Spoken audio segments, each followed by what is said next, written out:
안녕하세요. 림쌤의 10분 역사에 오신 걸 환영합니다. 저는 여러분의 역사학습 가이드 림쌤입니다. 이번 시간엔 보다 스피드한 한능검 총정리 영상을 준비해봤는데요. 구석기부터 삼국시대까지 빠르게 달려볼게요. 먼저 구석기입니다. 한반도의 구석기는 약 70만 년 전에 시작됐고요. 구석기 시대의 도구는 뗀석기로 주먹도끼, 찌개, 순배찌르개 등이 있습니다. 그리고 구석기 시대의 키워드로는 사냥과 채집, 이동생활, 동굴과 막집, 무리사회, 평등사회 등이 있고요. 유적지로는 경기도 연천 전곡리, 공주 석장리, 단양의 금굴, 청원 두루봉 동굴 등이 있습니다. 다음은 신석기 시대인데요. 신석기 시대엔 보다 정교한 간석기를 사용했고요. 갈돌과 갈판이 대표적입니다. 그리고 신석기 하면 제일 중요한 게 바로 농경과 목축의 시작이고요. 이로 인해 정착생활이 시작됐습니다. 그래서 움집을 지어 살았고요. 시족 단위로 촌락을 구성해 시족사회를 형성했습니다. 이러한 신석기 시대의 유물로는 이 당시 의복 생활을 유추할 수 있는 가락바퀴와 뼈바늘, 토끼인 빗살무늬 토끼와 이름미무늬 토끼, 덧무늬 토끼가 있습니다. 그리고 신석기 시대 역시 평등사회였으며 애니미즘과 토테미즘, 샤머니즘 등의 원시신앙이 등장했습니다. 이러한 신석기 시대의 대표적인 유적지로는 서울 암사동과 부산 동삼동, 봉산 지탐리, 양양 오산리, 제주 고산리 등이 있습니다. 자, 그럼 다음으로 청동기 시대요. 이 청동기 시대 하면 역시나 비파형 동검이 대표적이고요. 청동 방울과 거친 무늬 거울 등도 청동기 시대의 유물입니다. 하지만 이때도 청동은 귀했기 때문에 농사 등 일상생활에서는 반달돌칼이 사용됐고요. 이 시기부터 벼농사도 시작됐습니다. 또 주거 환경이 업그레이드되면서 지상 가옥화가 이루어졌고 민무늬 토기와 미송리식 토기 등이 사용됐습니다. 그리고 무엇보다 중요한 거 바로 계급의 출현인데요. 이 계급의 출현으로 군장 국가가 등장했고 이때 등장한 우리나라 최초의 국가가 바로 고조선입니다. 이처럼 청동기 시대에는 지배자가 있었는데요. 이를 알려주는 유물로는 고인돌이 있습니다.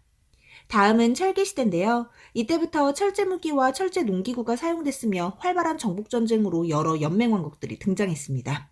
하지만 이때도 청동기는 사용돼 잔무늬 거울과 세용동검 등을 만들었는데요. 특히 이 세용동검은 한반도의 독자적인 청동기 문화를 알려주는 유물입니다. 이러한 동검은 일종의 틀인 거푸집을 통해 만들었고요. 이 거푸집은 청동기 시대부터 사용됐습니다. 한편 한반도에서 중국 화폐인 명도전과 반량전, 오수전, 붓 등이 출토되어 이 시기 중국과의 교류를 유추할 수 있고요. 마지막으로 철기시대의 무덤 양식인 널무덤과 동무덤까지 기억해주세요. 자, 이렇게 구석기 시대부터 철기 시대까지 간단하게 살펴봤고요. 다음으로 우리나라 최초의 국가인 고조선으로 넘어가 볼게요. 고조선에서는 단군 신화를 좀 주목할 필요가 있죠. 우리는 단군 신화를 통해 고조선이 농경사회였으며 계급사회였다는 걸 알 수 있고요. 환인과 웅녀가 결혼하여 낳은 단군 왕검이 고조선을 건국했다는 이야기에서 선민사상과 토테미즘, 부족 간의 통합, 재정일치까지 유추할 수 있습니다. 이렇게 건국된 고조선은 랴오닝을 중심으로 한반도 북부까지 영역을 확대했고요. 이를 알려주는 유물에는 비파형 동검과 탁자식 고인돌이 있습니다. 이러한 고조선은 나름 시스템을 갖춘 국가로 부왕이나 준왕 등 강력한 왕이 왕위를 세습했고요. 왕의 세력을 뒷받침해주는 관직으로 상, 대부, 장군이 있었으며 팔조법이라는 강력한 법도 있었습니다. 한편 고조선은 단군조선과 위만조선으로 구분할 수 있고요. 위만조선은 2세기 초 연에서 내려온 위만이 왕위에 오르며 시작됐습니다. 이 위만조선에서는 진번과 임둔복속, 중국의 한과 한반도 남쪽의 진을 연결한 중개무역을 기억하시면 되고요. 이 고조선이 결국 우거왕 때 한에 의해 수도인 왕검성이 무너지면서 멸망한다는 것도 잘 기억해 두세요. 그리고 고조선의 멸망 이후 한은 이 지역에 랑랑군을 비롯한 4개의 군과 현을 설치했는데요. 랑랑군을 제외한 나머지 9년은 토착민의 저항에 결국 폐지됐고요. 고조선이 멸망한 자리 새로운 나라들이 생겼습니다. 이때 생긴 철기시대의 여러 나라가 바로 지도에서 보시는 부여, 고구려, 옥저, 동해, 사만이고요. 이 마한, 진한, 변한을 합친 게 바로 사만입니다. 이때의 나라들은 왕의 유무에 따라 구분할 수 있는데요. 이 중 부여와 고구려에만 왕이 있고요. 나머지는 군장이 다스리는 사회였습니다. 특히 숭화강 유역에서 발달한 부여는 왕을 중심으로 마가, 우가, 저가, 구가 4개의 가들이 모여있는 오부족 연맹체였고요. 이때 각 가들이 다스리는 지역이 사출도입니다. 이러한 부여의 제천 행사로는 영고가 있고요. 풍습으로는 순장과 형사취수제, 법률로는 일책 12법이 있습니다. 그리고 고구려도 부여처럼 왕을 중심으로 한 오부족 연맹체고요. 왕 밑으로는 상가, 고추가 등의 대가들과 사자, 조이, 선인 등의 관직이 있었습니다. 이러한 고구려에서는 제가회의를 통해 국가의 중대사를 결정했고요. 제천 행사로는 동맹, 결혼 풍습으로는 일종의 대릴 사이제인 서옥제가 있습니다. 또 고구려도 부여와 같이 형사취수제나 일책시비법이 존재했고요. 집집마다 부경이라는 창고가 있었습니다. 다음으로는 옥전인데요. 옥전은 왕이 없는 군장국가로 군장을 읍군 또는 삼로라고 불렀습니다. 또 해안가에 위치하여 해산물과 소금이 풍부했고요. 이를 고구려의 공납으로 바치다 결국 고구려에 흡수됐습니다. 이러한 옥저에서는 골장제라는 가족 공동무덤과 결혼 풍습인 민며느리제를 기억해주세요. 그리고 동해. 동해 역시 왕이 없는 군장국가로 옥저처럼 군장을 읍군 또는 삼로라 불렀고요. 역시나 해산물이 풍부하고 농경에 유리했으며 특산물로는 당군과 과하마, 반어피 등이 있었습니다. 또 동해에는 다른 부족의 영역 침범을 금지하는 책화가 있었고요. 결혼 풍습으로는 조계온, 제천 행사로는 무천이 있었다는 거, 또 철자형, 여자형 집터가 남아 있었다는 것까지 기억하시면 좋겠네요. 다음으로는 사만입니다. 사만은 마안과 진안, 변안을 말하고요. 이 중 변안은 특히 철이 유명해 일본과 랑랑에 철을 수출했습니다. 이러한 사만 역시 왕이 없고요. 신지 또는 읍차라고 불리던 군장과 제사장인 청군이 있었습니다. 이처럼 사만은 정치 지도자와 제사장이 분리된 재정분리 사회였고요. 청군 역시 군장 못지않은 권한이 있었는데 이는 청군이 제사를 주관하던 소도를 통해 알 수 있습니다. 이 밖에도 사만하면 발달한 벼농사와 두레, 제천 행사인 5월제와 10월제를 기억하시면 됩니다. 자, 이렇게 부여부터 사만까지 철기시대의 여러 나라를 살펴봤고요. 다음으로 삼국시대로 넘어가 볼까요? 먼저 고구려입니다. 고구려는 기원전 37년 부여의 유이민인 주몽이 졸본에서 건국했고요. 이 주몽을 동명왕 혹은 동명성왕이라고 부릅니다. 그리고 유리왕 때 도읍지를 국내성으로 천도했고요. 1세기 태조왕 때는 옥저를 정복하고 왕위 세습을 확립해 게르부의 고씨가 왕위를 독점 세습했습니다. 이러한 왕위 세습은 고국천왕 때 형제상속에서 부자상속으로 바뀌었고요. 부족적 성격의 오부 역시 행정적 성격으로 개편되며 왕권이 더욱 강화됐습니다. 거기에 고국천왕은 을파소의 건의를 받아들여 구율제도인 진대법을 실시해 삼국 중 가장 먼저 고대국가의 기틀을 마련했습니다. 하지만 고구려는 중국과 맞닿아 있어 성장에 어려움을 겪었는데요. 특히 3세기 동천왕 때는 중국의 위가 고구려를 침입해 위기가 찾아왔지만 4세기 초 미천왕이 이를 잘 극복했고요. 이후 미천왕은 한해 9년이었던 랑랑군을 축출하고 요동으로 진출했습니다. 하지만 4세기 중반 고국원왕 때 다시 전현의 침입으로 위기를 맞았고 거기에 백제의 근초고왕까지 공격해와 결국 고구려의 고국원왕이 사망하는 절대절명의 위기를 맞았습니다. 하지만 이를 극복하고 고구려의 중앙집권 체제를 확립한 왕이 있죠. 바로 소수리망인데요. 중요합니다.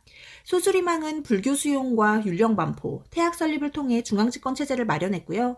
이후 등장한 정복군주의 대명사인 광개토 태왕이 영토를 확장해 남으로는 한강 이북을 차지했고 북으로는 요동과 만주 일대를 장악했습니다. 이러한 광개토 태왕은 신라에 침입한 왜구를 격퇴해주기도 했는데요. 이 과정에서 금강가야가 쇠퇴했습니다. 이로 인해 신라에 대한 고구려의 영향력이 커졌는데요. 이를 알려주는 중요한 유물로는 호우명 그릇이 있습니다. 이러한 광개토 태왕은 영락이라는 독자적인 연호를 사용했고요. 그의 업적을 기리기 위한 광개토 대왕릉비가 남아있습니다. 그리고 광개토 태왕의 뒤를 이은 장수왕이 5세기 고구려의 최전성기를 이끌었는데요. 고구려의 최대 영토를 확보했던 장수왕은 뛰어난 외교 정책으로 북으로는 중국과의 관계를 평탄하게 유지하고 남으로는 남진 정책을 추진해 도읍지를 평양으로 천도했습니다. 그리고 백제를 공격해 계로왕을 전사시키고 한강역 전체를 차지했는데요. 이를 알려주는 유물에는 충주 고구려비가 있습니다. 하지만 6세기 나제연합군의 공격으로 한강을 뺏긴 고구려는 신라에게 함경도 해안도 일부 뺏겼고요. 6세기 이후 중국의 위진남북조를 통일한 수가 여러 차례 고구려를 침입해 위기를 맞았습니다. 특히 수의 양제는 113만의 대군을 이끌고 고구려를 침입했습니다만 고구려는 이를 모두 막아냈습니다. 이 과정에서 너무나 유명한 살수대첩이 있죠. 을지문덕 장군이 활약한 이 살수대첩에서 우중문이 이끄는 수의 30만 대군은 그야말로 박살이 났고요. 결국 이를 계기로 수는 멸망했습니다. 그리고 그 이후 중국에 새롭게 등장한 당 역시 고구려에 날을 세우자 고구려는 이를 대비해 천리장성을 축조했고요. 이 과정에서 급부상한 영계소문이 정변을 일으켜 고구려의 정권을 장악했습니다. 이에 당태종은 이를 구실삼아 고구려를 침략했고요. 고구려는 이 또한 막아냈습니다. 이때의 당과의 전투는 안시성 싸움이 유명하죠. 이렇게 고구려는 중국의 강자인 수와 당을 모두 막아냈지만 이 과정에서 국력이 약화됐고 당시 막강한 권력자인 연개소문까지 죽고 나자 이후 치열한 권력 다툼이 일어나며 고구려의 위기가 찾아왔습니다. 그리고 이러한 고구려의 정치적 혼란을 틈타 나당연합군이 공격해왔고 이에 결국 평양성이 함락되며 668년 고구려가 멸망했습니다. 그리고 그 이후 고구려의 부흥운동이 일어나는데요. 이때 활약한 인물 고연무와 건모잠, 안승을 잘 기억해두세요. 요거 은근히 시험 문제에 잘 나옵니다. 자, 이렇게 고구려가 역사 속으로 사라졌고요. 다음은 백제인데요. 백제를 건국한 건 고구려의 시조인 주몽의 아들 온조죠. 온조는 기원전 18년 한강 유역인 위례성의 터를 잡고 백제를 건국했고요. 이러한 백제가 고대 국가의 기틀을 마련한 건 3세기 고이왕 때였습니다. 고이왕은 법령을 정비하고 관등제와 건복제를 제정했으며 마한의 목지국을 병합했습니다. 그리고 4세기 근초고왕 때 백제는 한강유역이라는 지리적 이점을 활용해 삼국 중 가장 먼저 전성기를 맞았습니다. 이때 최대 영토를 확보했던 백제는 남으로는 마한 전체를 병합하고 북으로는 고구려를 공격해 고국 원앙을 전사시켰으며 황해도 일부를 차지했습니다. 뿐만 아니라 요서 지역과 산둥반도 그리고 일본의 규수까지 진출했고요. 중국의 동진과 외와도 활발하게 교류했습니다. 이러한 백제와 외의 긴밀한 교류를 알려주는 유물로는 칠지도가 있었죠. 이처럼 4세기는 백제의 시대였는데요. 하지만 5세기 고구려 장수왕의 남진 정책으로 백제는 위기를 맞게 됩니다. 이에 백제의 비후왕은 신라의 눌지마리깡과 나제 동맹을 맺고 고구려를 견제했지만 결국 계로왕 때 고구려에게 수도인 한성을 뺏겼고 계로왕은 전사했습니다. 그리고 지금의 공주인 웅진으로 천도해 위기 극복을 위해 노력했는데요. 특히 동성왕은 결혼동맹으로 나제 동맹을 강화하고 남조와의 교류를 재개했고요. 6세기 무령왕 때는 지방에 22담로를 설치해 왕권을 강화하고 남조와 활발하게 교류했습니다. 이는 무령왕릉을 통해 알 수 있었죠. 그리고 누구보다 백제의 주몽을 꿈꿨던 성왕. 이 성왕이 또 출제율이 높습니다. 성왕은 수도를 사비로 옮기고 국호를 남부여로 고쳤으며 중앙관청을 22부로 확대하고 지방을 5부 5방으로 나눴습니다. 또 신라의 진흥왕과 손잡고 한강유역을 재탈환하는 데 성공했지만 진흥왕의 배신으로 결국 한강을 뺏기고 이후 신라와의 관산성 전투에서 전사했습니다. 이에 당연히 나제 동맹은 박살이 났고요. 7세기 초 등장한 무왕은 신라에 대한 공격을 강화했습니다. 이 무왕하면 서동과 선화공주 설화를 떠올리셔야 되고요. 무왕이 익산에 미륵사를 세웠다는 것도 기억하셔야 됩니다. 그리고 무왕의 아들인 의자왕 역시 집권 초 신라의 맹공을 펼쳤고 특히 대야성 전투에서 대승을 거뒀습니다. 하지만 이후 신라와 당의 동맹으로 결성된 나당연합군에 의해 결국 백제는 멸망했는데요. 백제의 마지막 전투인 황산벌 전투와 이때 활약한 계백장군 역시 잘 기억해주세요. 이렇게 백제는 멸망했지만 이후 백제의 부흥운동이 이어졌고요. 이와 관련된 인물로는 복신과 도침, 흑치상지가 있습니다. 또 이때 외가 사만대군을 지원해 백제를 도왔지만 결국 백강전투의 패배로 백제의 부흥운동은 실패했습니다. 이 백제의 부흥운동 역시 고구려의 부흥운동과 비교해서 잘 정리해 두셔야 됩니다. 자, 이렇게 백제에 대해 알아봤고요. 마지막으로 삼국을 통일한 신라로 넘어가 볼까요? 신라는 기원전 57년 박혁거세에 의해 건국됐고요. 지난해 소국인 사로국에서 출발해 초기에는 박석김 3개의 성씨가 돌아가며 나라를 다스렸습니다. 처음에는 왕이 없었고 지도자의 호칭 역시 거서간, 차차웅, 이사금, 마립간을 거쳐 6세기 때야 비로소 왕이라는 호칭을 사용했고요. 지리적으로 고립되어 삼국 중 가장 발전이 더뎠습니다. 이러한 신라가 국가의 형태를 갖추기 시작한 건 4세기 뇌물마립간 때로 이때부터 김씨의 왕위 세습이 시작됐고 왕권도 강화됐습니다. 또 뇌물마립간은 고구려의 도움으로 신라에 침입한 왜구를 격퇴했지만 이로 인해 고구려의 내정 간섭을 받았습니다. 그러다 5세기 눌지마립간 때 백제와 나제 동맹을 맺으면서 고구려의 간섭에서 벗어난 신라는 소지마립간 때 결혼 동맹으로 나제 동맹을 강화했고요. 드디어 6세기 지증왕 때부터 중앙집권 체제를 갖추기 시작했습니다. 지증왕은 먼저 나라의 이름을 신라라고 정하고 왕이라는 호칭을 사용했고요. 왕권 강화를 위해 지방행정 조직을 개편하고 이사부를 시켜 지금의 울릉도인 우상국을 정복했습니다.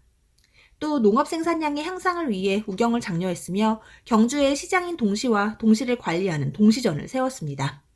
그리고 지증왕의 뒤를 이은 버풍왕은 율령을 반포해 17관 등의 통치 질서를 확립했고요. 관리의 공복을 제정했으며 상대 등과 병부를 설치했습니다.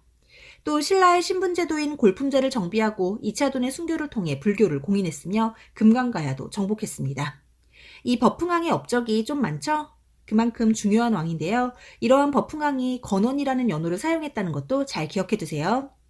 그리고 6세기 중반 등장한 진흥왕이 신라의 전성기를 이끌었는데요. 이러한 진흥왕 하면 황룡사 건축과 화랑도 개편을 기억해 주시고요. 영토 확장을 위해 백제 성왕과 손잡고 한강 유역을 차지했으며 남으로는 대가야를 정복하고 북으로는 함경도 해안까지 진출했습니다. 이러한 진흥왕의 영토 확장은 북한산 순수비를 비롯한 4개의 순수비와 단양적 성비를 통해 알 수 있습니다. 하지만 이러한 신라도 7세기에는 백제의 공격으로 어려움에 처하는데요. 642년 대야성 전투가 일어났을 때 신라의 김춘추가 고구려에 도움을 요청했습니다만 고구려의 연개소문이 이를 거절해 신라는 결국 당과 손을 잡았습니다. 이렇게 나당연합군을 결성한 신라는 660년 먼저 백제를 무너뜨렸고요. 뒤에 이어 668년 고구려를 멸망시켰습니다. 하지만 이후 변심한 당이 한반도 전체를 장악하려 했지만 신라가 매소성 기벌포 전투에서 승리하며 당을 몰아냈고요. 삼국통일을 이뤘습니다. 하지만 이러한 신라의 삼국통일은 외세의 힘을 빌렸으며 고구려 영토 대부분을 상실한 반쪽짜리 통일이었다는 한계를 가지고 있습니다. 한편 신라는 골품제라는 폐쇄적인 신분제도를 가지고 있었으며 귀족회의로는 화백회의가 있었는데요. 화백회의의 의장은 상대등이었으며 만장일치 제도라는 특징을 가지고 있습니다. 이러한 귀족회의는 신라에만 있었던 건 아니었는데요. 고구려의 귀족회의는 제가회의고요. 수장은 대대로입니다. 그리고 백제의 귀족회의는 정사함회의고요. 수장은 상자평이었습니다. 마지막으로 가야인데요. 가야는 변환이 있던 자리에 생겨난 소국들의 연합으로 처음에는 김수로가 세운 금강가야가 정기가야 연맹을 이끌었지만 고구려의 외국 격퇴 과정에서 금강가야가 쇠퇴하고 그 세력이 대가야로 이동했습니다. 그리고 이후 대가야가 후기 가야 연맹을 이끌었지만 결국 금강가야는 신라의 버풍왕 때, 대가야는 신라의 진흥왕 때 멸망했습니다. 이러한 가야는 철의 생산량이 많아 랑랑과 외를 연결하는 중개무역으로 성장했으며 철을 다루는 기술력도 매우 뛰어났습니다만 결국 중앙집권 국가로는 발전하지 못했습니다. 자, 이렇게 가야까지 삼국시대를 모두 정리해봤는데요. 정말 짧은 시간 안에 많은 내용을 담기 위해 노력했으니까요. 여러분도 영상 반복 시청하시면서 반드시 복습하시고요. 보다 자세한 내용은 제 한능검 개념 강의를 활용하시기 바랍니다. 오늘 정말 고생 많으셨고요. 구독과 좋아요는 언제나 감사드립니다. 그럼 안녕, 뿅!